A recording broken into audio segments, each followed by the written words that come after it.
It's 7:03 on Thursday, July 25th. We're at 75 degrees. Some light rain in spots this morning. We're going to the upper 80s today.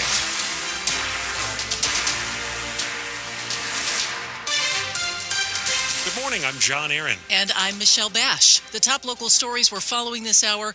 Cleanup crews are facing an absolute mess at Columbus Circle outside Union Station this morning in the aftermath of protests connected to Israeli Prime Minister Benjamin Netanyahu's speech before Congress yesterday. We have team coverage starting with WTOP's Kyle Cooper, who joins us live from the scene. Kyle.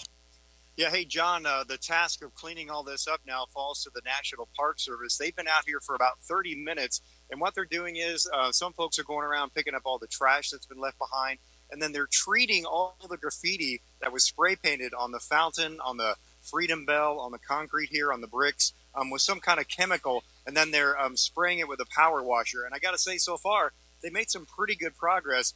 You can still see a lot of it, but it is working somewhat. One of the worst stains, I guess, if you want to call it that, is about a 5-foot wide with letters that are about 4 or 5 feet tall themselves that just say Heart Hamas. And they've been painting that over with this chemical, and then they're going to spray it down.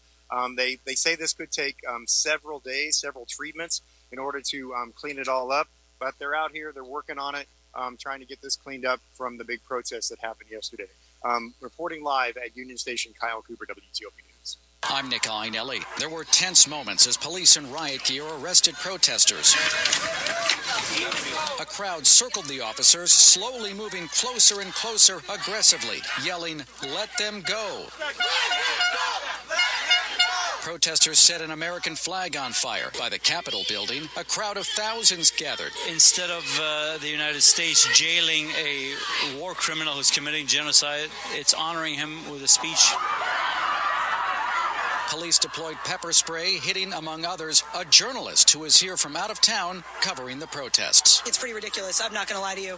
I'm very upset for a lot of reasons. I mean, obviously, this is the freedom of the press, supposedly the freest country in the world. What exactly are we allowed to do here in the supposed free country, the center of freedom? Outside Union Station, Nick Einelli, WTOP News. In other news, one man is dead, 5 others hurt after a pair of shootings in D.C. Just before 9 last night, police responded to a shooting in the Fort DuPont area of Southeast. 3 men were hurt. All are expected to survive.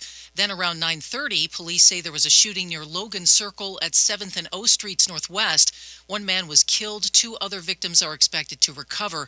D.C. Police Chief Pamela Smith. This is completely unacceptable, and our detectives will do everything that we can to bring these folks to justice. Police are looking for a silver Jeep Grand Cherokee in connection with both shootings. First it was vapes. Now another product marketed as a safer alternative to cigarettes is becoming popular with young people.